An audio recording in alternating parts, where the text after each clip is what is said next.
I'm Jen Judson, the 115th president of the National Press Club and land warfare reporter for Defense News. Please end your conversations now. I'd appreciate it. Thank you. All right. Thank you for whoever is still clinking that glass. All right. Thank you. Thank you so much. It's a huge crowd. It was hard to get you to quiet down. Tonight, we recognize the lifetime work of one of our colleagues and the courageous efforts over the past year of two journalists fighting for press freedom and an outstanding investigative journalism initiative that provides essential support to local news organizations struggling to provide essential watchdog reporting. And in this extraordinary year of 2022, let this also be a night in which we honor all of our colleagues in the field and the profession of journalism itself. Whether covering the war in Ukraine, the pandemic, the elections, the White House and Congress, City Hall, schools, the work of our colleagues in the field this year has reminded Americans and others around the world every day of the vital role of the press in our democracy. So to those journalists with us tonight and those who are on the job, thank you.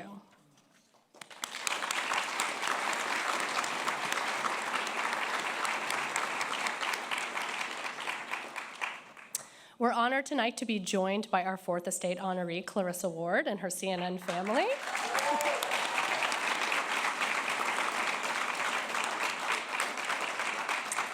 And we look forward to hearing more from her a little later tonight. On this night, over the years, we have had the distinct privilege of honoring journalists with our Fourth Estate Award. The Fourth Estate Award began in 1973 when CBS News legend Walter Cronkite was honored, and was followed by some of the finest journalists of the past half-century, including Lester Holt, Andrea Mitchell, Gwen Ifill, Marty Barron, Dean Baquet, Christiane Amanpour, and our 2016 honoree, Wolf Blitzer, who is here with us tonight.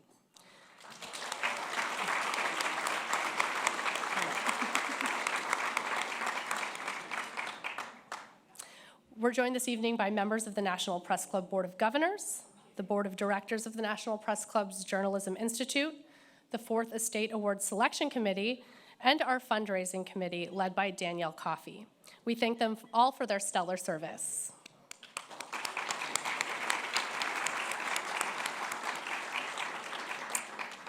This evening serves as a fundraiser for the National Press Club Journalism Institute, our nonprofit affiliate that promotes press freedom and provides journalists with skills and standards to better inform the public in ways that inspire civic engagement. To share more about the work and impact of the National Press Club Journalism Institute, and to present our first award, please welcome Gil Klein, President of the National Press Club Journalism Institute and Resident Director of the University of Oklahoma's Washington Journalism Program.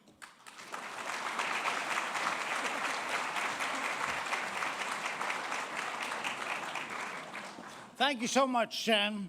And hello, everyone, and thank you for joining us this evening. As Jen said, this is a very important night for the National Press Club and the National Press Club Journalism Institute. We are thrilled that you are here to share it. What a crowd. In another unprecedented year for this country, the Institute took unprecedented steps to serve as many journalists as possible with what they needed, when they needed it. This year, we've reached more than 7,500 individuals through online programming, a daily newsletter, and conversations that offer support and skill building. Our weekly writing group brings the community together and teaches us all how to be better writers and readers. The Institute is focusing attention on parts of our community most affected and traditionally underserved by newsrooms. Diversity, equity, and inclusion are central to our programs and reflected in our topics. We are also committed to helping the journalists of tomorrow. This year, the Institute introduced a new scholarship to help diversify DC internships. We are so grateful to Jackie Lewis and the Lewis family for creating a scholarship that will help make internships in DC newsrooms more accessible to student journalists of color throughout the country. The new Lewis Scholarship honors former Washington correspondent Robert Bob D.G. Lewis, whose tenacity, dedication to investigative journalism, and involvement in leading journalism organizations made both government and journalism better. We are proud that Mr. Lewis served as chairman of the National Press Club Board of Governors from 1975 to 1977. We are thrilled to announce the first ever recipient of the Lewis Scholarship is cum laude Addisem, a student at the University of Missouri who will be interning this spring at the Andrea Mitchell Reports on MSNBC. Congratulations, cum laude. He is a promising young journalist. And we're also so happy with us tonight is Jackie. Jackie, where are you? There she is, waves. She's the one who made it all possible. I'd also like to offer thanks to the scholarship team and their leaders who are joining us tonight as well. Perhaps, please help support these emerging journalists and all the journalists the Institute serves by making a donation tonight. Hey, you can do it. You can go to pressclubinstitute.org and click donate. We are also sending you an email now with that link to donate, or you can scan the QR code at your table at any time tonight. Maybe after, between the salad and dinner. And now, it is my honor to present our first award. For the 5th year, we are presenting an award that recognizes outstanding investigative reporting. The Neil and Susan Sheehan Award for Investigative Journalism is named for the legendary New York Times reporter and his wife, Susan, a Pulitzer Prize-winning journalist and staff writer at The New Yorker. Two very generous friends of the Sheehans, Ralph and Marianne Krause, created the award to honor the Sheehans and their extraordinary commitment to the principle that a vibrant democracy depends on an informed citizenry and a free press. We're so grateful to the Krauses for bringing this idea to us and to the Sheehans for allowing us to honor them in this way. And a special thanks to Maria Sheehan for being with us here tonight. Where is she? Wave.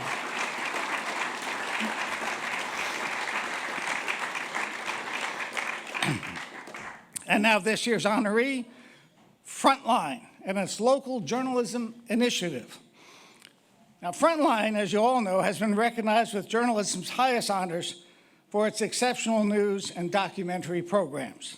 The Sheehan Award is honoring Frontline for its local journalism initiative in particular. The initiative supports investigative journalism done by local and regional news organizations by providing funding, editorial support, and strategic guidance. This year, the Tampa Bay Times was awarded the Pulitzer Prize for investigative reporting for a project supported by Frontline. So let's hear from some of the journalists involved in this video.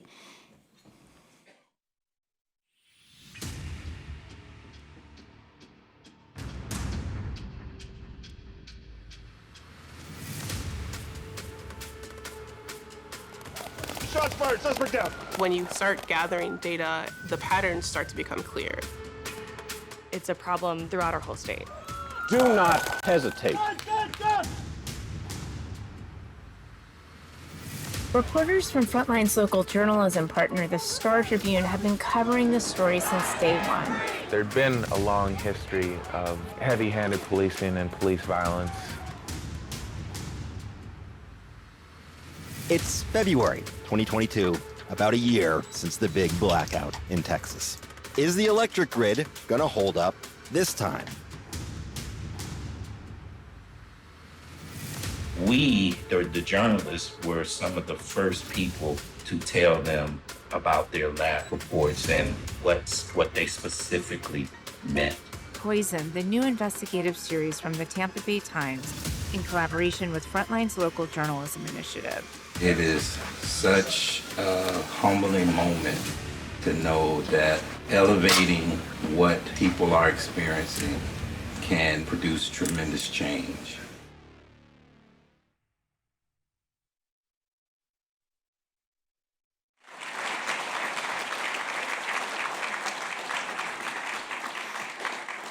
We are proud to present PBS Frontline with this year's Sheehan Award. And now let's welcome to the stage executive producer and editor-in-chief of Frontline, Rana Aronson, and with her is senior editor Aaron Teixeira.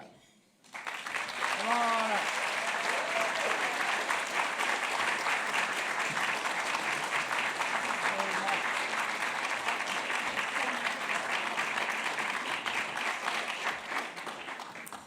It's amazing to see you all in one room together. Wow, what a moment. I love the message about the importance of journalism to our democracy and our world. I'm so pleased to be here in person tonight. It's wonderful to be together, and thank you so much to the National Press Club for this incredible award.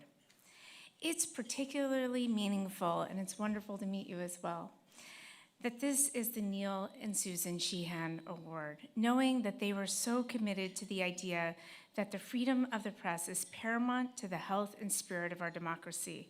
We at Frontline couldn't agree more. And I'm thrilled that this award highlights the work that we've been doing to bolster local journalism over the last 4 years. I want to share a story about this initiative, and you've heard it mentioned already, Poisoned with the Tampa Bay Times. It starts with a meeting with Corey Johnson and his colleagues at the Tampa Bay Times in Florida. I was there, so we met up. I had this moment with Corey that was absolutely incredible. If you've seen and read his work, you may have also seen the video that led the print piece. So he showed me this video, and this is what he showed me. The clip showed vividly how the factory's pollution control system operated.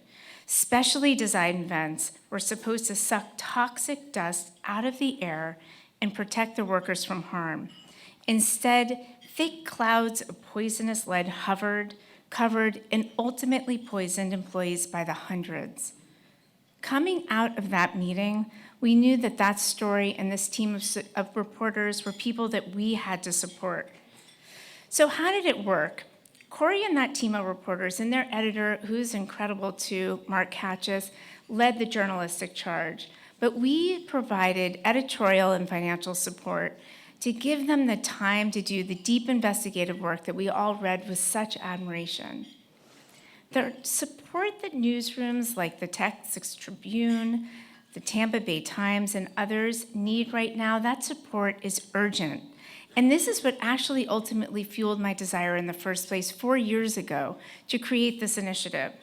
Thanks are in order, and I'm so glad I can thank people in person tonight. I want to thank the Corporation for Public Broadcasting for funding this incredible effort. Kathy Merritt and Joy Lynn are here with me tonight, and of course the Knight Foundation. I also want to thank Susan Goldberg, who has just joined GBH, and John Berdar. With the support that we've helped nearly 12 newsrooms all across America, and they're telling hard-hitting local journalism stories, Colorado, North Carolina, Minneapolis, Utah, Texas, and the list goes on. And since every story is local, and we all know that, we've made powerful frontline films and documentaries with these local journalists. And I have to tell you, some of the most joys that I've had over the last few years are working with these local journalists to tell their stories. With that, I want to introduce you to Aaron Teixeira, who is our senior editor of Local.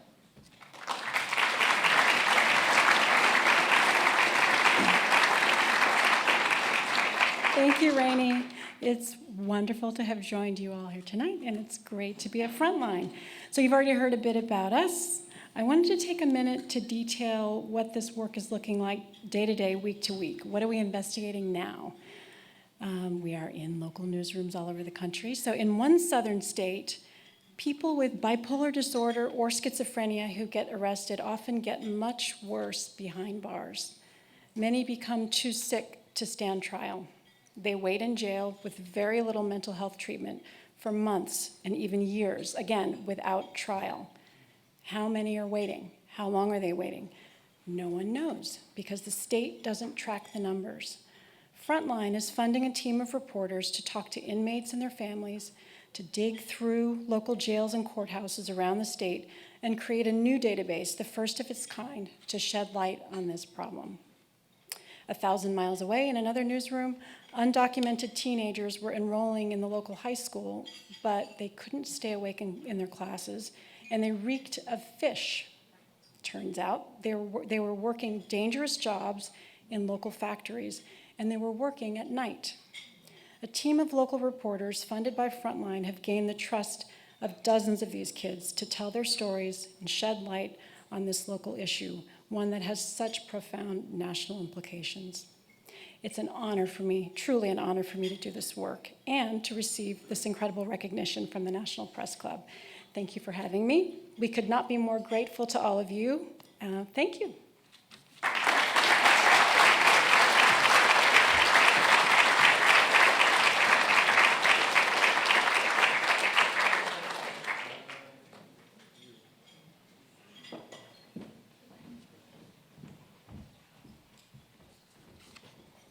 Congratulations to the Frontline team. We thank you for your commitment to local investigative journalism. I'd like to take a moment to express our special thanks to tonight's sponsors, whose support makes our work possible. You'll see their logos on display around the Press Club tonight, and you can check out their ads in the digital program.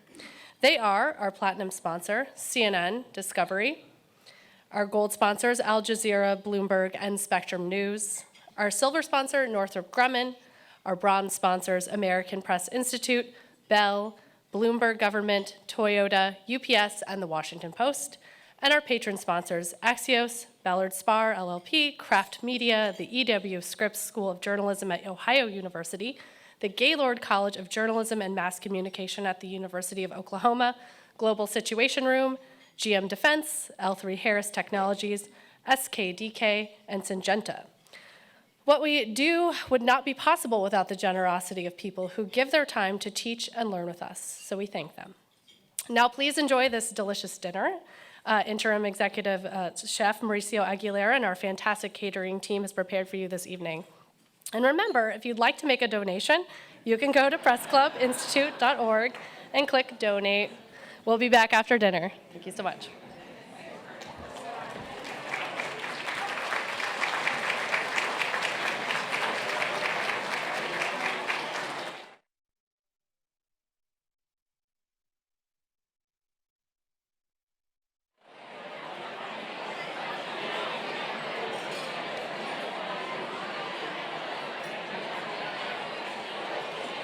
All right, welcome back.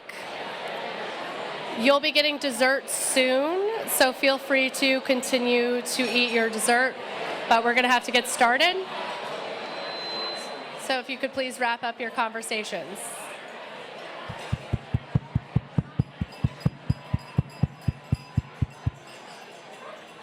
I've not used this beating on the microphone thing before, but it seems to work very well. Welcome back. I hope everyone enjoyed that delicious meal.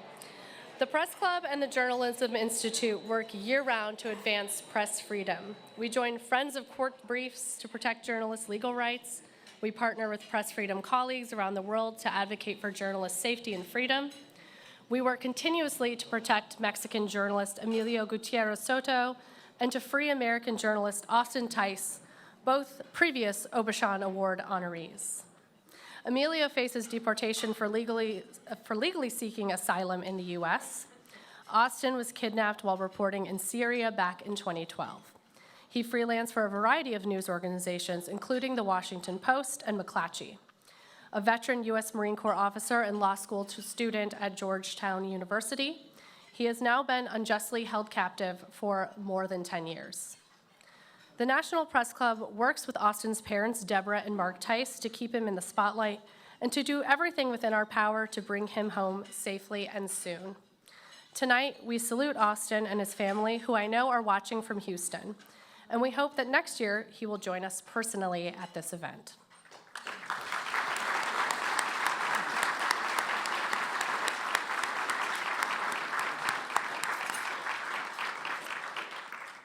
We're honored to support you and to support journalists everywhere, Austin. We thank you all for supporting our work. Now it's time to honor this year's John Aubuchon Awards. The award is named for past press club president who had a keen interest in issues of press freedom. Each year, one domestic honoree and one international honoree are selected. These new Aubuchon honorees join the ranks of Maria Ressa, Jason Rezaian, Austin Tice, Marie Colvin, Jamal Khashoggi, Emilio Gutierrez Soto, and last year, Danny Fenster and Hayes Fan. On the domestic side, we have Josh Renaud of the St. Louis Post-Dispatch, who produced a strong body of work over his career. But Josh's recent journalism involving a vulnerability he uncovered on a website belonging to the state of Missouri's Department of Elementary and Secondary Education very much impressed the club. That vulnerability that had left the Social Security numbers of public educators exposed, and Josh's diligence led to the security flaw being corrected. That work was lauded by the Missouri National Education Association, which presented him with the Horace Mann Friend of Education Award. But his reporting also made him a target by one of the most powerful people in Missouri, the Governor Mike Parson, who scorned him publicly for the journalism and threatened him for his reporting. Parson announced a criminal investigation into Renaud's work, calling his public service reporting a hack and the Post-Dispatch of having a vendetta against him. How scary. While it has become a deeply regrettable national trend and is not unusual for some public officials to attack the press, this was a particularly egregious example of the Missouri governor calling for Renaud to be punished even before an official investigation had taken place. Renaud actually alerted Missouri public education officials to the security flaw in advance of the story's publication and agreed to hold his story until officials had time to fix it. Eventually, the county prosecutor announced he would not file charges, but Governor Parson has continued to refer to the Post-Dispatch investigation as a hack and has offered no apology. Of the whole ordeal, Renaud had this to say in a February St. Louis public radio interview. "We cannot allow political officials to persecute journalists for doing or publishing things that they don't like. I think that the whole issue of Parson using his power to investigate a journalist who exercises First Amendment rights and did everything above board and by the book, that in itself is a separate thing, and I feel like that's wrong." The club and institute is particularly interested in recognizing Josh this year because of the growing and important direction that public service journalism is taking in this country. Josh, as a developer and data journalist, and other entrepreneurial journalists like him, are pioneering how to use technology to highlight and expose government failings. Amid this work, more and more government officials are using threats to try to intimidate journalists away from this important watchdog role. But those officials can't stop the Fourth Estate, they can't stop Josh, they can't stop us. This is essential journalism, and it must continue everywhere. Join me in giving a big round of applause to our 2022 Domestic Aubuchon honoree, Josh Renaud.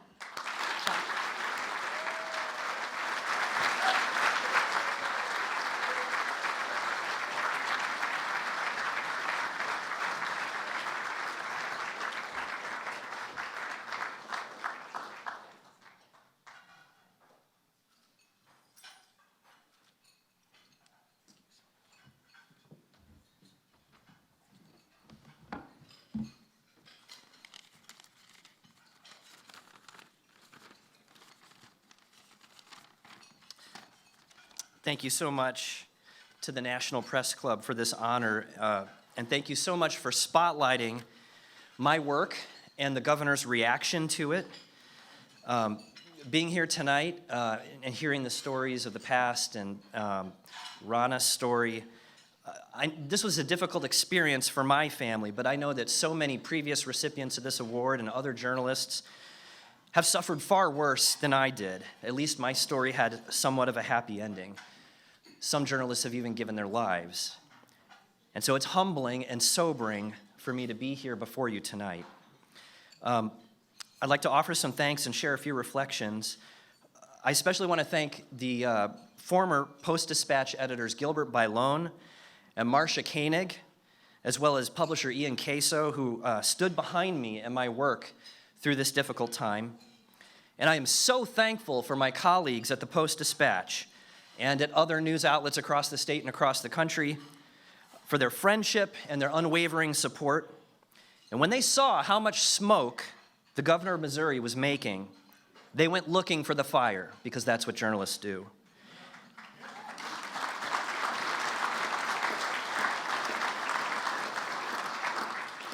And so I'm thankful for their dogged reporting in response to this attack on press freedom. I'm thankful for my wife, Yoli, who's here tonight, and for my kids, Ludi, Josie, and Joseph, who suffered alongside me during this time of uncertainty. And I'd like to take a minute to remember my oldest daughter, Jedzia, who died the summer before this happened. And so you can understand that it was a really hard time for us to go through. She would have been a senior in high school this year. Jedzia was diagnosed with Marfan syndrome when she was very small. And in a way, I'm glad that she didn't have to go through this hard time with us. But I know if she had been alive, that she would have been my most passionate defender, and the governor would have had to watch out for her. She believed in my work as a journalist. And I'd like to thank the many, many people who sent me encouragement or lifted me up in prayer. I know those prayers were effective, and they helped strengthen my faith and my resolve in the face of ugly lies. When I reflect on all that's happened, there are certainly reasons to be discouraged. For 6 years, I've watched politicians foment hatred and mistrust of the press, demonizing us with the label enemy of the press, enemy of the people. And the stream of lies and disinformation has become a flood. And now our democracy has reached a new low, with the former US president this week calling for the termination of the Constitution.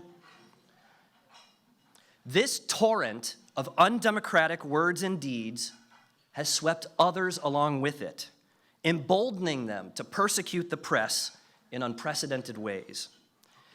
That's why I'm standing before you tonight. When the governor of Missouri learned of my discovery that a state website was publicly exposing private information of hundreds of thousands of teachers, he had a choice how to respond. He could have owned up to the state's failures, taken responsibility, and pledged to fix the state's web infrastructure. He could have apologized unequivocally to Missouri's teachers. And if he was feeling generous, maybe he could have thrown in a thank you to the Post-Dispatch for our ethical and entirely lawful handling of this discovery. But that doesn't happen anymore. We live in an era of bombacity because there's no political upside to acting with humility. And so the governor was persuaded to attack me, to falsely accuse me of committing crimes. He ordered the State Highway Patrol to investigate me, and then he repeated his false accusations again and again in interviews, in letters sent to teachers across the state, and even in a bizarre internet attack ad. And I have to say, as a page designer for most of my career at the St. Louis Post-Dispatch, I never dreamed that I would be the target of an attack ad, as if I was running against him. Our political climate gave him room to act this way and insulated him from any consequences. In fact, Missourians learned recently that the governor is rewarding the deputy counsel who advised him to attack me. He's promoting him to attorney general. So yes, it's discouraging, and I worry that there may be worse to come. Yet, I'm encouraged too. In my situation, I saw glimmers of hope. The governor wanted to deflect attention from the state's failures. Instead, he drew attention and scrutiny. Teachers were not fooled. They understood that I had done them a service, that my work was helpful and good within both the spirit and the letter of the law. People of all kinds across Missouri, the nation, and the world saw through this smokescreen and spoke in my defense.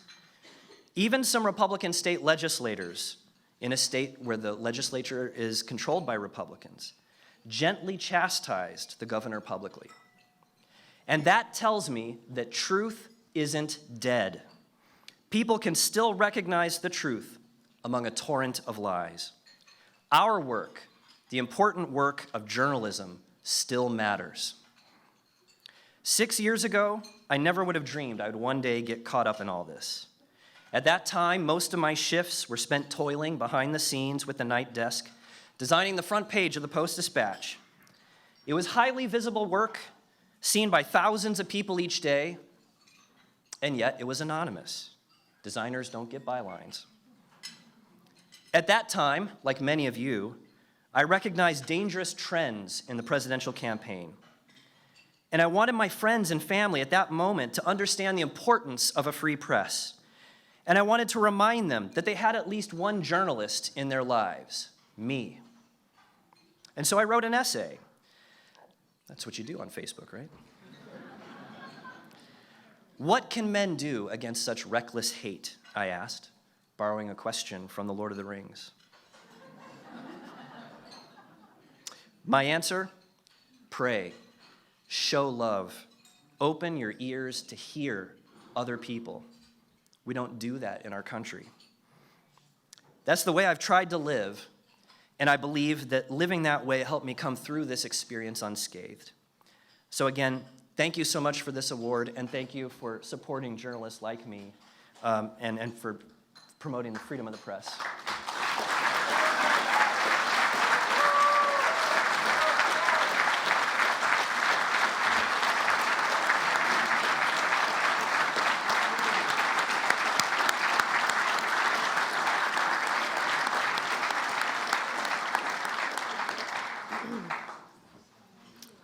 Thank you, Josh. Wonderful remarks. When we told Rana she would be the international honoree for the Aubuchon Award, it was over Zoom. She was at a safe location, a friend's house, hiding due to her recent reporting.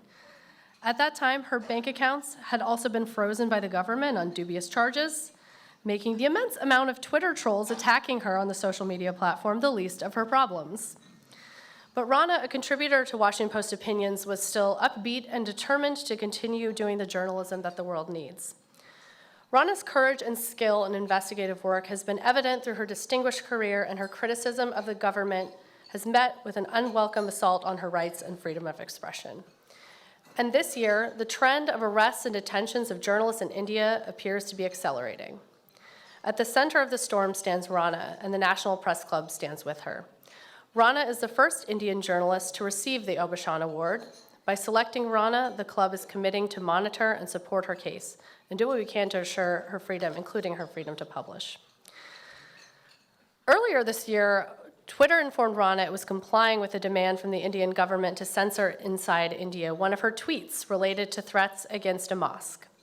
Twitter cited the Telecommunications Act of 2000, which gives the Indian government control over what is published in India.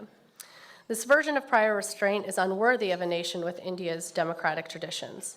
The press club urged Twitter to restore her account immediately. The Indian government was also making burdensome and invasive requests for Rana's personal financial information and froze most of her assets. She has received threats both online and in person that have driven her from her home and into hiding regularly. Rana was even blocked from leaving India to travel to London earlier this year. Her lawyers have since worked to get the travel restrictions lifted. As you can see, she is sitting here in the audience and has been in the United States as a Pritzker Fellow at the University of Chicago, and she is now here in DC. Violence against journalists in India continues to rise. In the last 5 years, 18 journalists have been murdered in India, making it one of the deadliest countries in the world for journalists, according to Reporters Without Borders. And Rana has been named by Time magazine among 10 global journalists who face maximum threats to their lives. Please let's give a big round of applause to our 2022 International Aubuchon honoree, Rana Ayyub. Rana.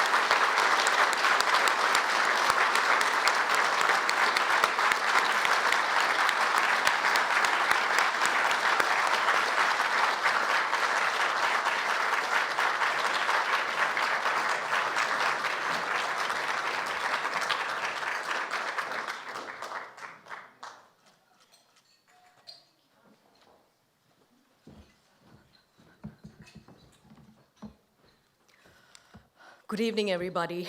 It's a safe space, I think, for me to speak in a room full of journalists who will understand and not pick my word out to chart me with sedition or war against nation. But to begin with, without getting into thank you so much to National Press Club, to Jen, to Bill, for this honor. Like Jen said, the day they called me, to announce that I am the recipient of the Aubuchon honor this year, I was in hiding because one of my colleagues, a journalist, a friend of mine, who's a co-accused with me in a case, was behind bars for a tweet he wrote 4 years ago. Ironic, isn't it, that people who preside over genocides are feted by the world, but those who speak truth to power have been asked to stay low profile. That's the sign of the times we live in. To begin with, it's a huge honor for me, and I would like to thank the Washington Post for having my back at a time when journalists in India and top editors in India, where I worked, where I held top positions, pretended that I did not exist, post-2014 when Mr. Modi became the Prime Minister of India. So thank you to the Washington Post for having my back through my toughest times. I would like to dedicate this award to a person who is not in our midst. Her name is Sheehan Award, a journalist who was killed.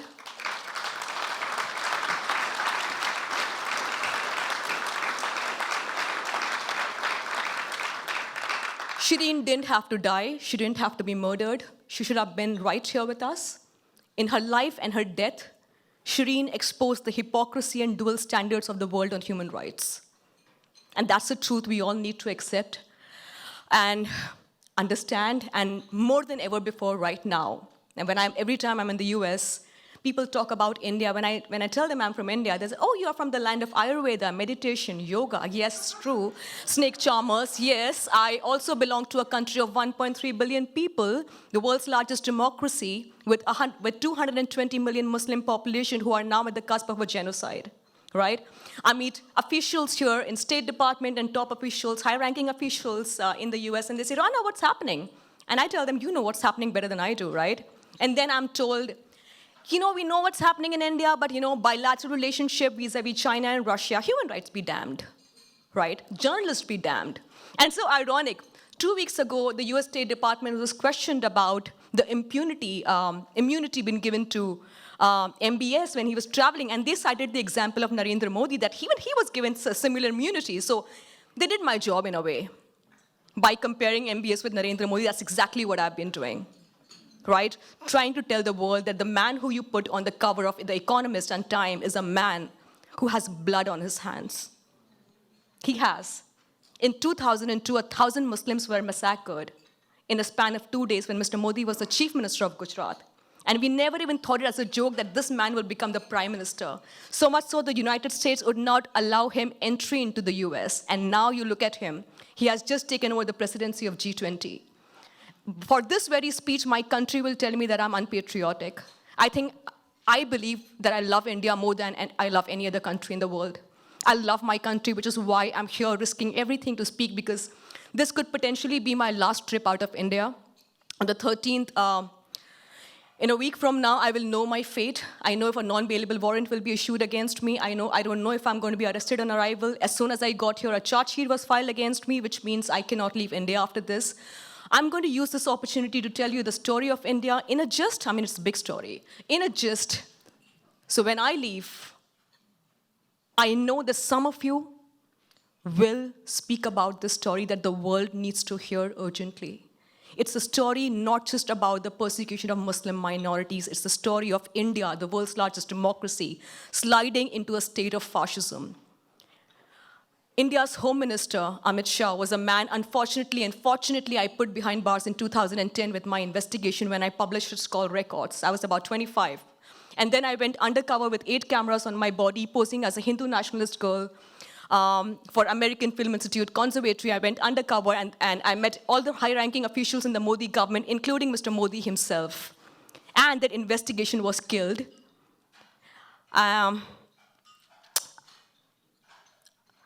After meeting almost every publisher and editor in India who said, Rana, this is path-breaking. This is like the Watergate scandal. And I said, okay, you should publish it, right?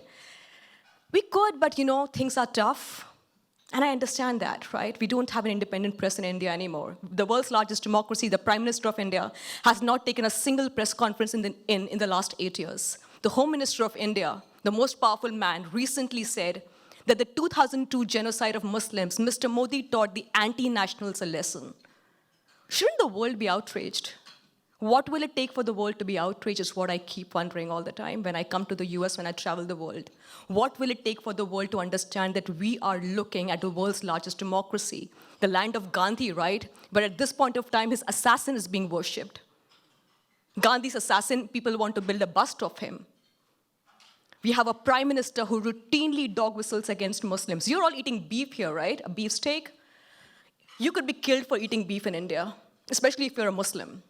The number of Muslims who have been lynched in the last 8 years of Mr. Modi's government for just allegedly consuming beef.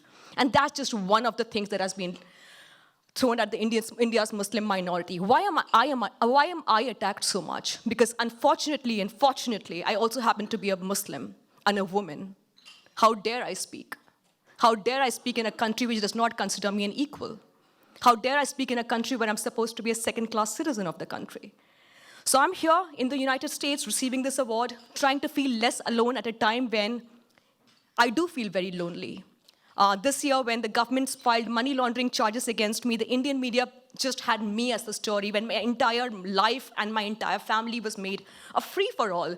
There were television cameras parked exactly right opposite my house saying, we are getting first visuals of Rana Ayyub's house. I don't have a private life. When I go for a walk, I feel, when my neighbors look at me, I feel like, are they judging me? And I feel like all the time. Both my brothers have lost their job because of the call that I have taken to be a journalist. Both my brothers, who are publishers, are no longer in office because they got to know that they're my siblings. And that's just giving you a gist of what's happening back with me in India right now. When the ministers of the Modi government have shared videos of my image morphed on a porn video, circulated all over the country in screenshots, my phone number, my address doxed on social media, people sending me screenshots. The spokesperson of Mr. Modi's party put out a tweet saying Rana's father soliciting prostitutes sitting in Germany when my father has never left the country was dementia. That's like a very tiny window into what I face daily. When I published Gujarat Files, which is a tell-all book of the undercover operation, my colleague Gauri Lankesh wanted to translate my book in regional language. She said, Rana, let's translate this. Let's get this book out. And I said, are you sure? And she said, yes. And I was getting a lot of hate from the Indian government at that point of time. And she called me and she said, are you okay? I said, I'm fine. She said, babe, these are nincompoops. These are paper tigers. Don't bother. The next day, she was shot dead outside her house. Right? You don't know these stories, and those killers are still out. This is just a nutshell. I can go on and on about India, but I feel that I'm sitting in a room full of editors, and I'm sure you will do your due diligence to get the stories of India out. I really believe, and I really have faith in you. The last 2 months have been exhausting, and I'm actually on the verge of losing faith on what the world could do about India. But we are here journalists. We are here supposed to be a nuisance, like I believe. I'm a nuisance for a lot of people. When I was coming here to give my speech, my mom said, try to have one filter. Try not to say everything that comes to your mouth. That's who I am, unfortunately, and that's why I felt like I shouldn't be doing a lot of official meetings, but thank you for having me here. Thank you for letting me pour my heart out. Thank you for making me feel less alone and isolated, and at a time when I go back to a country where my friends who would earlier call me for coffee in coffee shops now call me home. They said, come home. I know why they do that. They don't want to be seen with me in public, right? I can't tell you how isolating that is, to be living like a criminal in my own country, a country who keeps asking me for a test of patriotism every single day, even if I could just pour my heart out. So thank you so much. I really appreciate you listening to me and my 5 minutes of whatever. Thank you so much. It means a lot to me. Thank you.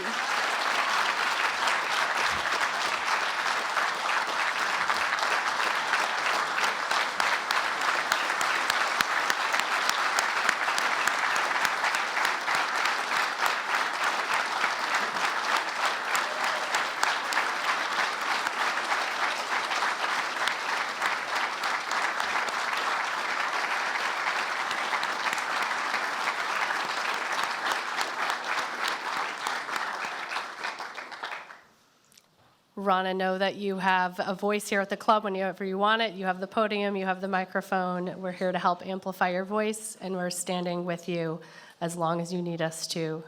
Thank you so much. Congratulations to both of our Aubuchon honorees, and we thank you for your commitment to press freedom. Now it's my privilege to bestow our 2022 National Press Club 4th Estate Honor upon a true pioneer in our profession, Clarissa Ward. The 4th Estate recognizes excellence in journalism across a career. It is the highest honor the club bestows. The first recipient was Walter Cronkite. That was 49 years ago. The country faced a constitutional crisis over Watergate. That first 4th Estate dinner happened during the Saturday Night Massacre, where the Attorney General and Deputy Attorney General resigned, and the special prosecutor was fired all in one evening. The next day, locked out of his government offices, Archibald Cox wandered over to the National Press Club, where he set up a table and a podium, and he held a remarkable news conference. At that moment, the spirit of democracy burned brightly in this place, and again, we find that to be true tonight. While we're not in a constitutional crisis tonight, it is not for lack of trying, and we face challenges to democracy in Europe that are historic in nature. The war in Ukraine has been devastating and has claimed thousands of casualties, and sadly, so many of them are children and mothers. And journalists have been specifically targeted. We believe 21 have been killed. The risks are extreme, but it is a story that must be told. And the reason we know what we do about Ukraine is because journalists have risked their lives so that we may know. One such journalist is tonight's honoree, Clarissa Ward of CNN.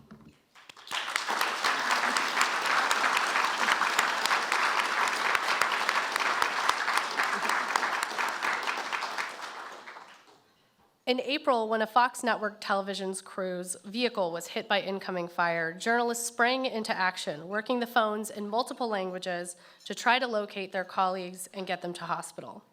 Fox News Channel cameraman Pierre Shashevsky and journalist Alexandra Sasha Kuvishyanova lost their lives. Correspondent Benjamin Hall lost his leg below the knee. One of the people making frantic calls for the Fox crew was Clarissa Ward. We mentioned this not to say that Clarissa is amazing, although she is that, but to illustrate how journalists in a war zone or a disaster pull for each other. They know if they get into trouble, their life may depend on their colleagues. Clarissa is firmly in the best tradition of journalism. When National Press Club member Austin Tice was taken in Syria, it was again Clarissa on the phone, working her sources and making the calls using her reporter's superpowers to track him. Clarissa had regularly been in touch with Austin when he was reporting in the field. She was not able to let him go, and she wasn't able to find him, but she wasn't going to give up without a fight. Clarissa, the club will always have a warm spot in its heart for your efforts for Austin Tice.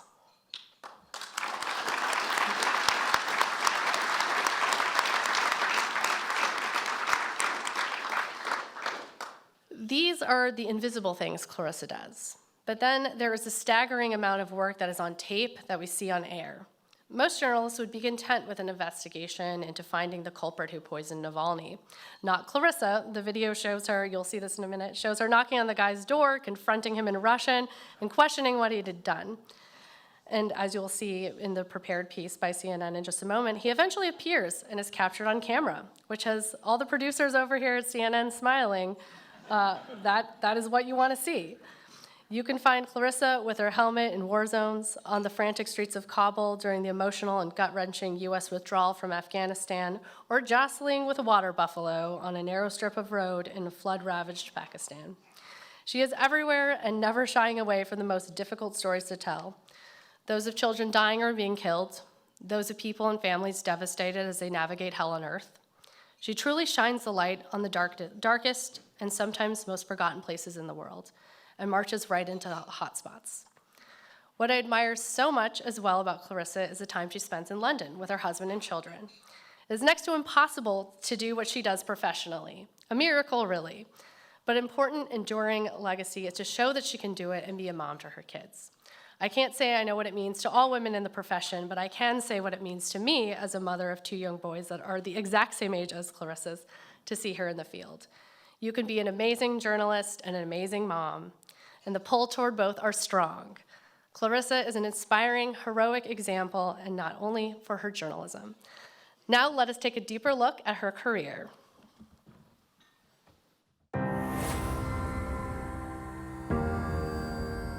Okay, ready? 1, 2, 3, 4, 5. 30 seconds to the show. Okay, ready? All right. Okay. We just managed to get into the airport compound. I'm surrounded, and everybody here has got a story. I have to say it was pretty intense. This crush of desperate people and screaming children and women and babies. What was it like outside? It's not often you really see desperation like that. Is it your contention Vladimir Putin must have been aware of this? Of course, 100%. This compound is part of the Institute of Criminalistics of the FSB. Это ваша команда отравила Navalny? Was it your team that poisoned Navalny, please? You're aware of the risks of going back. Definitely. It is a desperate situation here. Hi, where are your homes? What are you surviving on? Have you been pushing this raft for 4 days?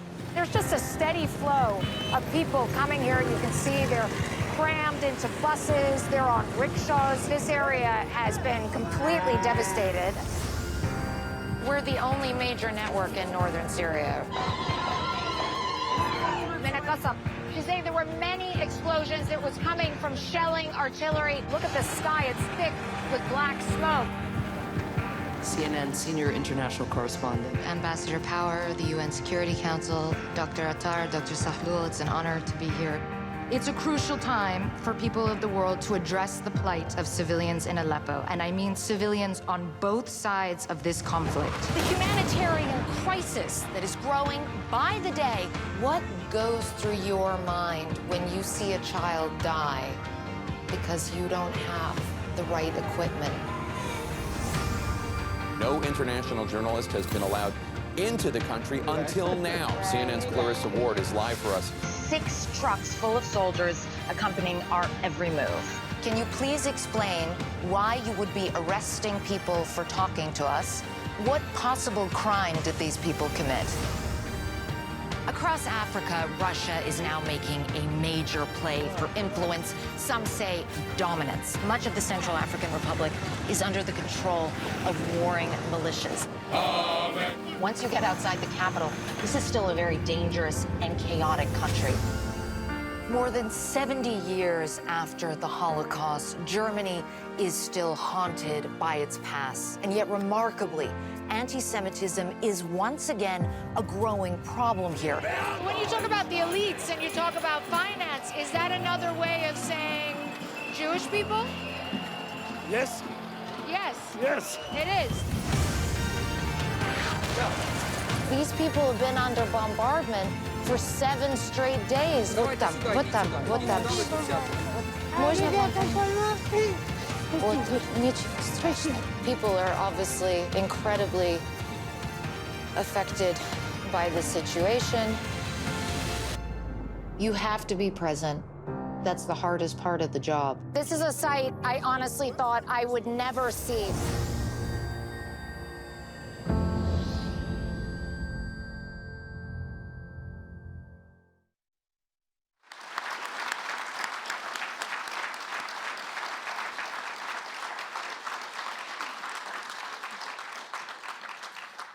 Here to tell us more about Clarissa is PBS NewsHour correspondent Marcia Biggs.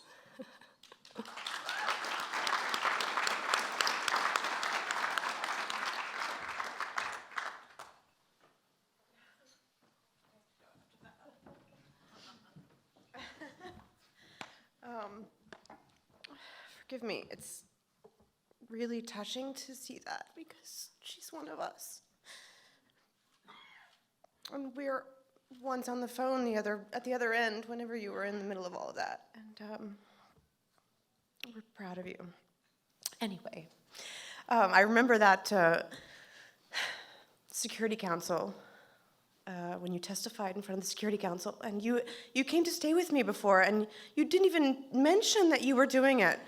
And And I was doing an interview with the doctors, Dr. Sahlul that day, and I said, I'm going to be at the UN tomorrow. And he said, oh, yeah, me too. And lucky for me, I got to witness this incredible moment for you. But you were so humble. She didn't tell anyone that she was doing it. So I feel like lucky that I got to be there. But okay, so I'll never forget one of my earliest memories of Clarissa. It was 2006 during the war in Lebanon. I was there covering the war for CNN. You were living in Beirut. We were both living in Beirut. You were producing for Fox in Baghdad. And all of the networks were up at the US Embassy in Beirut covering the airlifts during the 2006 war. And the scene was chaos. And I was completely frazzled. I didn't know what I was doing. And I looked up and saw Clarissa talking on the phone to New York, calm, cool, collected, so chic, not a hair out of place. And we didn't know each other so well at that stage, and I thought, who is this girl? I'm not sure I can relate to that. But then right after the war ended, you called me and you said, do you want to get together? I'm a little bit blue. And you wondered if I was too. And I was. We all were. And I was so happy that you called. And it meant that it showed me that we were meant to be friends, because you are the real deal. A few months later, you convinced sorry, I'm speaking like I'm talking to her, the two of us by ourselves, on my sofa, but we're in a big group. So just a few months later, she convinced Fox to let her fill in on air over the Christmas and New Year's shift, a shift that nobody wanted. Of course, Saddam Hussein ended up suddenly executed December 30th. I remember being in the US on a break and racing to find a TV to watch her and just beaming with pride.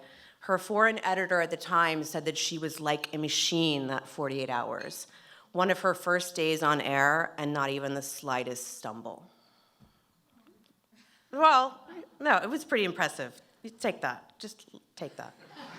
From that point on, she rose like a rocket. It was Baghdad, Moscow, then Beijing for ABC, then CBS, and who could forget her first 60 Minutes piece when she sneaked into Syria alone with a camera? That piece was a huge coup for her.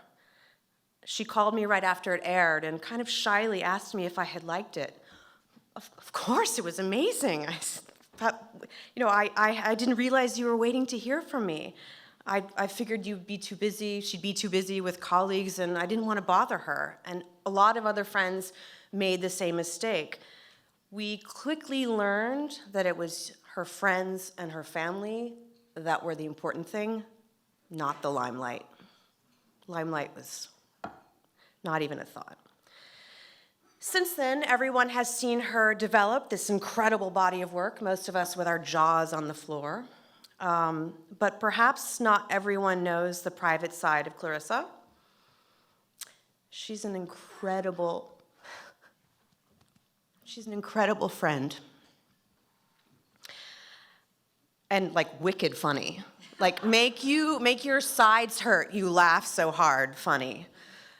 She's always there for me. She picks up the phone whenever I call, no matter where she is in the world. She's incredibly loyal and will fight for her friends and her family. And she engenders that same loyalty from all of us who are lucky enough to be in that tribe. This is a business where journalists are usually pitted against each other, but in the field, there's no us or them. When a colleague from a competing network got into trouble in Yemen, Clarissa offered her a safe place to stay. And more recently, as was mentioned, she helped recover the body of one of our closest, dearest friends and colleagues, Pierre Zakrzewski, who was killed this year in Ukraine. She was on assignment at the time. When all of us could go to the funeral, she had to stay and be on assignment in Ukraine. You would never know watching her that she was privately grieving. Most importantly, she's devoted to her local colleagues, the ones who can't get on a plane and leave the story behind like some of us can.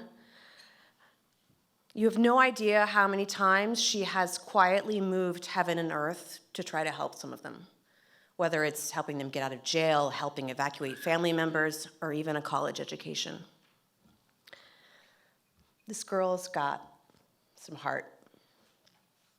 And she always has, but it's her boys, Ezzy and Casper, and her amazing husband, Philip, who have cracked her heart even wider open. And it ain't easy. She tells me stories of toddler tantrums with her usual humor, but she never complains, instead focusing on the fact that she's lucky to be a mom and to do this job and to be a mom.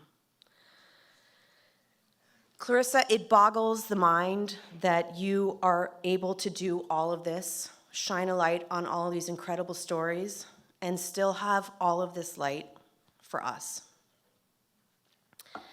It's your light that makes us revel in and delight in every single success you have. And I think I speak for so many of us when I say, we love you and we're so proud of you.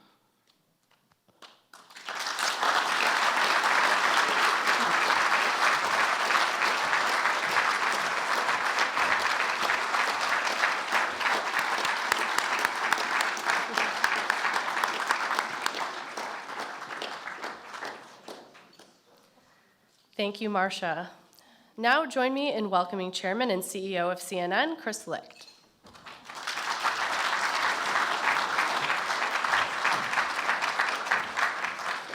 I have to have a conversation with whoever chose the order of speaking.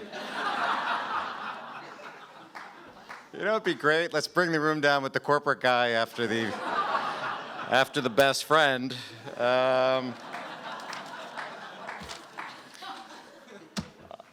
Hi. It is an incredible privilege to speak, honestly, to all of you because of the woman we're here to honor. She's obviously a colleague of mine, but she's a friend. Not as close of a friend, but she's a friend. I will say, everything you see, everything you've heard is all true. This isn't in the script, but one of the first phone calls I got when I got this job was from Clarissa, from Ukraine.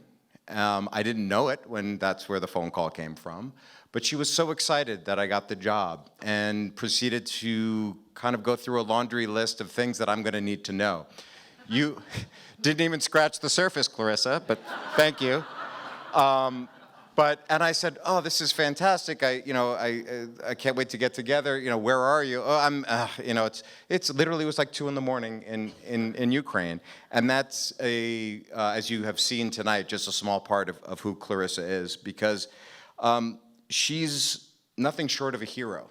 She's a hero to people inside the organization and a hero to people outside of the organization. And I will humbly say that any other news organization, she's the person that you wish worked for you. And I'm very glad she works for us. It shouldn't be a surprise that I feel this way about Clarissa, because she is the embodiment of the mission of CNN. Whether it's reporting from the streets of Kabul or Kyiv, her work is courageous, it is smart, it is independent, and it is incredibly impactful. When I consider what makes our network different than other news organizations in the world, my mind immediately jumps to the journalists like Clarissa and her team. She's a source of pride for me and everyone at CNN. But our relationship actually does go back before CNN, and it was the story you were talking about. When I was an executive producer at CBS News, I distinctly recall the moment I realized that we had a star in our midst. Because it was not after, a little more detail behind that story, it was not long after the uprising began in Syria. She was on the ground, doing what she does best, providing calm, clarity, and a sense of humanity to complex and dangerous situations. But there was this extraordinary moment in that piece when she's sitting on the floor of her room, completely surrounded by assault rifles, ammunition, and members of the Syrian Martyrs Brigade. And in a way so few could do, Clarissa was delivering a tough and fearless interview of their self-proclaimed leader. Amid a sea of AK-47s, I watched her hard but calm questions match their show of strength. I would suffice to say a true modern-day adaptation of the adage, the pen is mightier than the sword. Clarissa went on to win an Emmy and a DuPont for that piece and countless awards since then, and I've met no correspondent who moves so effortlessly between a war zone in Syria and a client event in Cannes. Based on a true story. She's dynamic, she's a force, and unrivaled in her abilities. Now, of course, when she left CBS for CNN, I questioned her decision, and I was pissed. Now I'm very glad she left. Our global platform is the perfect showcase for what she does. I am thrilled to be celebrating Clarissa tonight, but she would be the first to remind us that what you see on screen represents only a fraction of the effort that goes into what you see on the air. I know she views every win and honor as one for the team. So let me also take a moment to recognize hers. Senior field producer Brent Swales and longtime photojournalist Scott McQuinney, who are here with us tonight.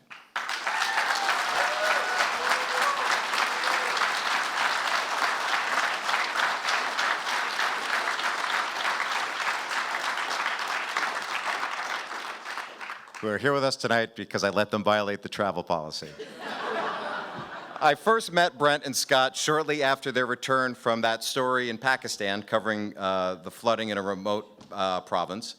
And after a little sleep, driving through the night, and an unfortunate encounter with some water buffalo that you saw live on the air, that live shot you saw was the first live shot they did after all of that effort. Can you imagine? It went for like 8 minutes, 9 minutes on the morning show. It was also the only live shot they did because Leora Capellas, who's also here with us tonight, called, I believe I was in the room, called to say, hey, great job, and the Queen is dead and you have to come home. So they immediately drove back, got on a flight from Doha to London, landed, and were up live 5 hours later for our royal coverage. That is the sort of team we're talking about here. Relentless, tireless, resolved.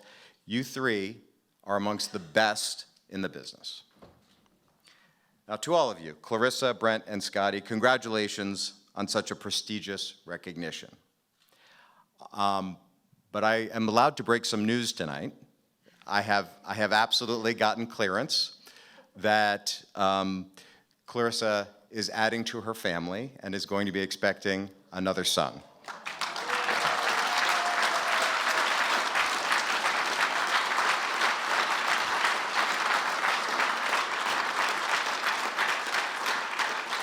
Yep, you guys are all clapping because you don't have to live without her for a few months, but we're very excited. We're very excited for you. Before I close tonight, and in front of everyone gathered here in this room, that means a lot to me. First time I was in this room was as a high school student when I came for the youth inaugural conference for George H.W. Bush, where I met Bill Plant right over in that corner. So I want to say in front of everyone here at the National Press Club, I want to make a commitment to all of you that CNN will never stop investing significant resources and personnel across the world to allow people like Clarissa and her team to do the important work that they do. We will continue to write the first draft of history, whether it's in Ukraine, Russia, Iran, China, and beyond. The world is counting on us, and whether it's in the halls of CNN or on the front lines in a war zone, Clarissa Ward is that someone you want alongside you in a foxhole. We are so lucky that you chose CNN as the place to tell the stories of our lifetime. You make our network and the world a better place. Congratulations.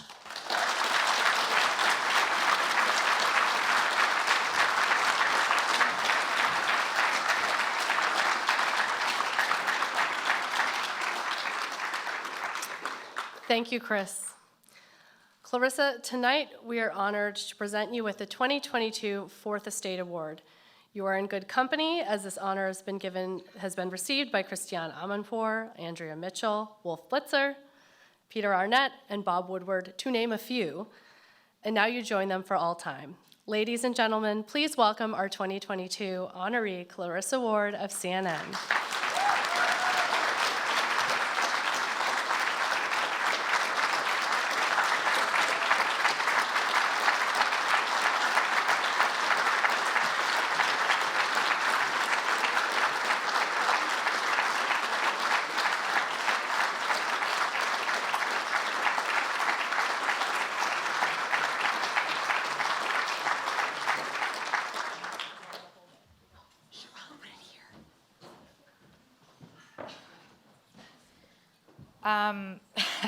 I'm a little sort of blown away by this whole thing.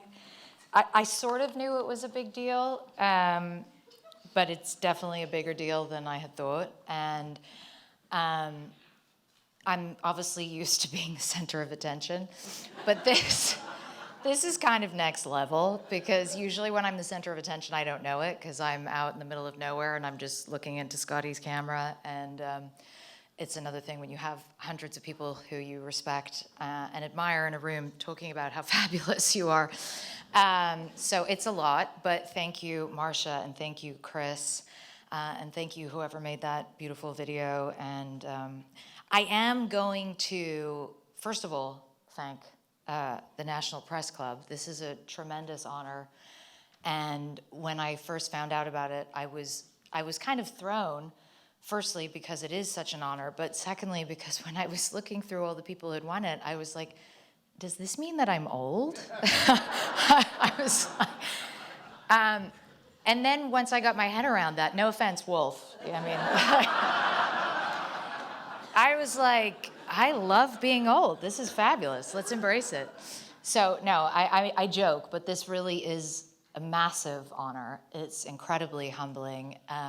We stand on the shoulders of giants, and I'm so grateful for all the work that you have done, that you continue to do, particularly the work that you have done to support the family of Austin Tyson to try to bring Austin home. So thank you for that, and thank you for this honor.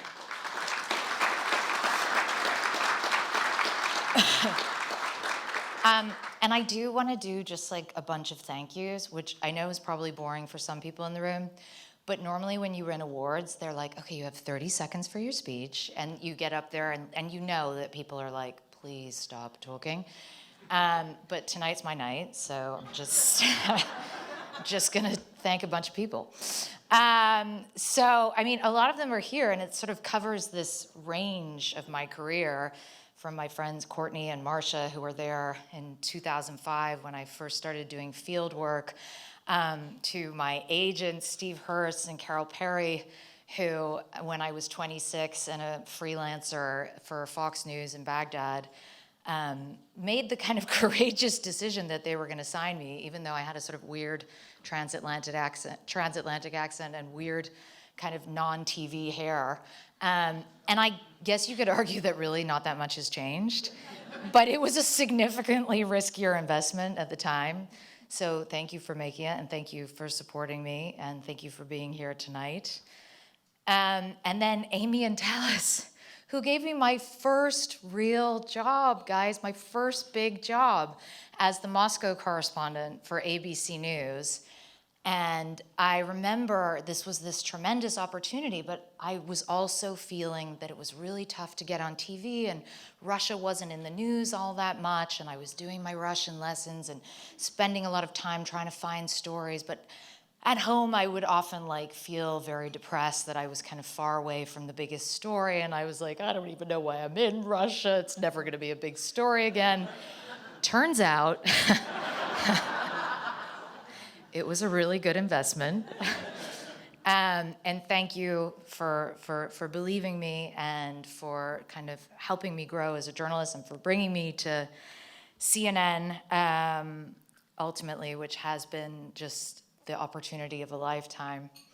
And then Chris, who, as he mentioned, Chris and I first got to know each other at CBS. and Chris had created the coolest morning show. He had previously already created the coolest morning show, then went on to create the coolest, and now is actually on his third incarnation of coolest morning shows.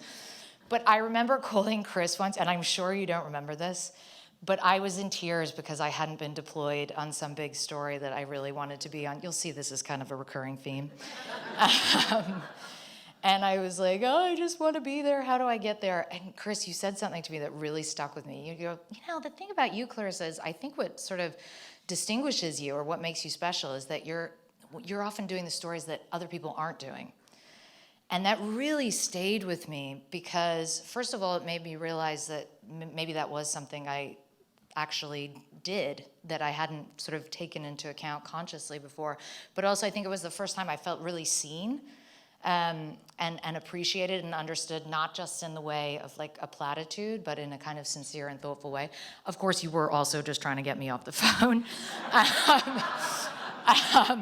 which is like totally understandable. So, but yeah, and now we're reunited here at CNN, and there are so many people at CNN. I mean, so many of whom are here tonight, and I'm kind of blown away by it because I know it's a lot to give up an evening, and I'm just, I really appreciate you all being here. I really appreciate the incredible support that everyone here has given me. I really appreciate the fact that when I called then head of CNN International, Tony Maddox, and told him that I wanted to embed with the Taliban, he did hang up on me. But then when I called him like the fifth time, he was like, understood that I was serious about it. And it did take longer to persuade CNN than it took to persuade the Taliban. But we got there in the end. And there really are so many people who have given me so much of their time and so much of their energy. And, Leora Kapelis is one of them. Jeff Zucker, of course, was certainly one of them. I can't go through and name everyone because we'll be here all night, and that really would start to get tedious for the rest of you. But it's incredible privilege to work with such amazing people. I'm getting to you guys, all right? We're getting there. We're getting there. So, of course, when you watch that video, you're like, wow. That looks great. And what you don't see and what isn't immediately obvious is that there are just huge teams of incredibly dedicated, hardworking, brilliant people who help make that all happen, who help make it all come together. And whether that's, the drivers, the news editors, the security consultants, whether it's people on the desk, people in management, whether it's the cameramen, the producers, we are 100% engaged in television, especially in a team sport. It's a collaboration. Nothing happens without people working together. That's what makes this job so exciting. It's also what makes it challenging on occasion, but in the best possible way. And I'm lucky to really work with the best of the best teams, and you've already been introduced a little bit to Brent and Scotty. And so let me just say that I'm so grateful to both of you. Brent, you have the highest standards in the world. And sometimes I just want you to tell me I did a fabulous job. But I get that that's not your shtick. And, little funny story about Brent, and I'm sorry if I go over my 10 minutes here, but I'm kind of warming to this.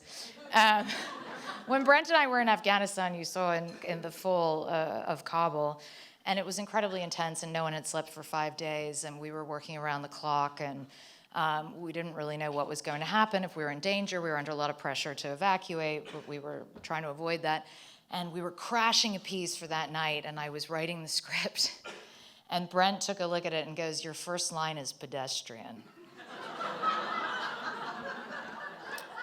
Wow.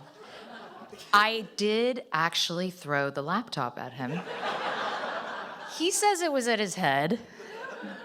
I knew he was good with his reflexes and he was gonna duck.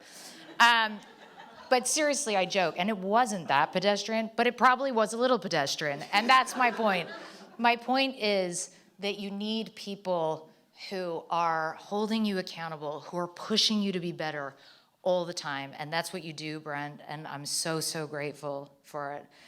And Scotty, Scotty, you are a total maniac in the best possible way.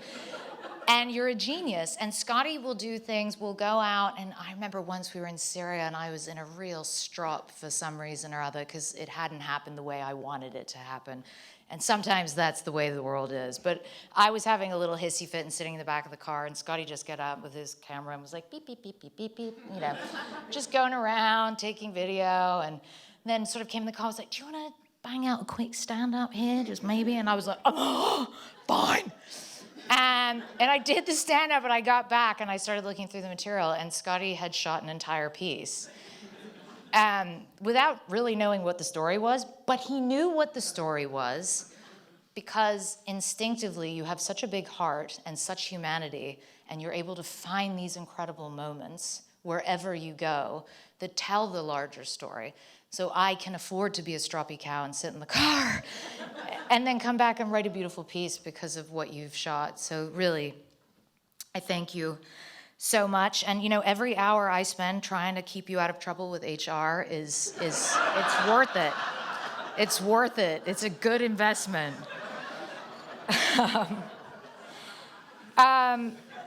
You know, I also just want to take a moment to thank, and again, there's like too many of them to go through the list, but like we are often ducking in and out of places, traveling in and out. I am not an authority or an expert on every single country in the world, far from it. And so we rely hugely and we work so closely with our local colleagues on the ground, whether that's in Ukraine, with the brilliant Maria Avdieva, whether that was in Moscow for me at ABC News with Max Carmen and Tanya Stokalova, and honestly, I could go on all day. But the grace and the courage and the patience of so many local journalists who I have worked with around the globe, who take the hugest risk, who work the hardest, who share their contacts, who give us nuance and context and help us understand these conflicts in a way that does more justice to these stories. We could not do this without them, and I am so tremendously grateful to all of them. And I am so profoundly aware of the fact, as Marcia alluded to, that we get to go home, right? And we get to get on a plane. And for so many of them, their homes have been fundamentally changed forever. For so many of them, they have experienced the greatest losses and made the biggest sacrifices and still have the courage to continue to do this work. So I am in awe of them, and I am truly nothing without them. And I do also just want to thank my family. They're not here tonight because they live in London, as you heard from Marcia and Chris. And I have 2 little boys and another one. Yeah, I'm a glutton for punishment, apparently. And my parents, so they're all in the UK and they're not here, but it is impossible, I believe, to do this job without having a very supportive family, and it would be really arrogant of me not to take a moment to acknowledge how hard it is for them. Because, you know, we make it look so, you know, easy on TV, but there are a lot of sleepless nights for my parents and for my husband, and a lot of anxiety around the work I do, and a lot of falling over themselves to pick up the pieces to make sure that someone gets the kids from school or someone goes to the parent-teacher meeting. And so I wouldn't be able to do it without them. And when I first told my father when I was 24 that I wanted to go to Baghdad, I was freelancing for Fox News at the time on the overnight assignment desk. I started at the very bottom of the totem pole. And I said, I'm pushing to go for a sort of rotation in Baghdad, and Fox has said that I can do it, and they're gonna let me go. And my father said, well, my father's British. He said, if you try to go to Baghdad, I'm going to sue Roger Ailes. And I said, Dad, I think there's a lot of reasons to sue Roger Ailes. Sending me to Baghdad is probably not one of them. So, it was quite a paradigm shift for him to go from getting ready to sue Fox to being the biggest champion and supporter of my work. So I'm truly, truly grateful to them for putting up with me and putting up with this crazy job and doing it with grace. I wanted also just to really acknowledge I'm so humbled to be here alongside Rana and Josh and the incredible speeches that you gave and the incredible grace and grit and determination that you have shown and the courage to continue your work are an inspiration and are honestly like profoundly humbling, because I was listening to your speeches and I was like, I'm just gonna get up here and like thank a bunch of people for like being nice about me. But seriously, I'm in awe of what you do, and I'm really genuinely humbled to be sharing this stage with you tonight. So I just want to take a moment to thank you.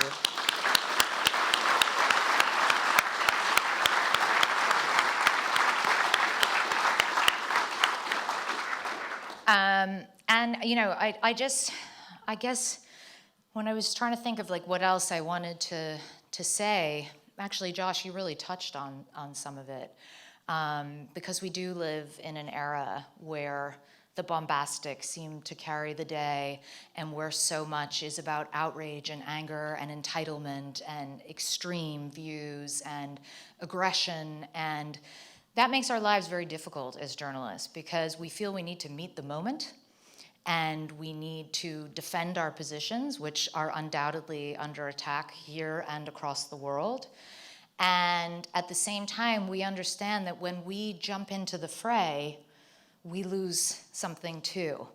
And so how do we try to reconcile that need to defend ourselves and defend what this is all about and the importance of this work without excluding other voices or refusing to listen to other people? And I think that, I spent some time trying to isolate what the most important qualities are that make a great journalist. And I mean, obviously there are so many. So then I was like, okay, well, let's just talk about what you know and think about what makes a great war correspondent. And Bob Simon, who's the late 60 Minutes correspondent, who was incredibly gracious to me always and very indulgent of my constant questions, said that he believed that curiosity was the sort of key motivation or key quality within journalists that sort of keeps that spark alive, that keeps people asking questions. And it's an interesting one to choose, I think, because you can't fake curiosity. Or you can, but it's really obvious when you're faking it. Like, you either have that innate curiosity or you don't.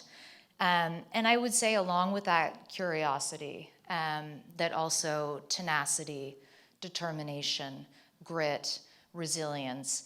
But I would add a couple more that I guess, like, if I would be hopeful that, that my work is considered as part of now this greater body of work of some of these great journalists, that I really believe that humanity and compassion can be among the most important tools that a journalist can have as well. And even when you are operating in conflict zones and dangerous and difficult places where your life might be at risk, where the people you're talking to are almost certainly at risk, I think that being able to pause and to be quiet and to listen and to be gracious and to be human and to be compassionate can actually be more powerful sometimes than being loud and being angry and being bombastic, to use your word again.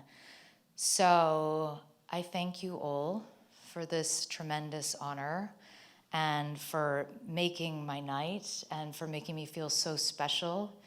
And I guess I just would like to close by, because someone mentioned Pierre tonight, and I wasn't really ready for that, but now that someone did mention it, I just would love for us all to raise a glass to all the journalists who have been killed doing this work over the years, and to honor them by keeping on doing this work and not letting the criticism get us down, and finding space to listen and to be compassionate. Thank you.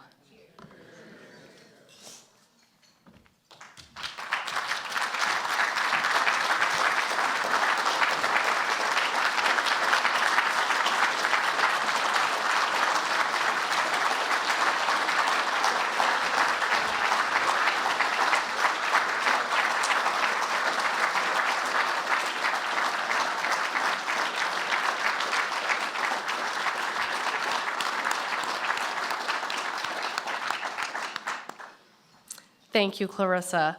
One of the benefits of earning a National Press Club 4th Estate honor is a lifetime membership in the club.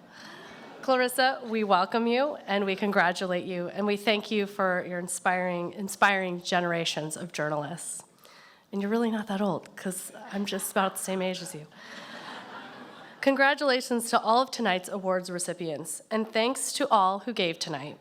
Thank you to our sponsors and our generous donors this evening. I'd also like to extend our thanks to many club and institute staff members and volunteers who made tonight possible. This brings our program to a close. We invite everyone to continue to enjoy your table conversations and to say hello to others. We've so enjoyed being with you, and thank you. Be well, stay safe, and have a good evening.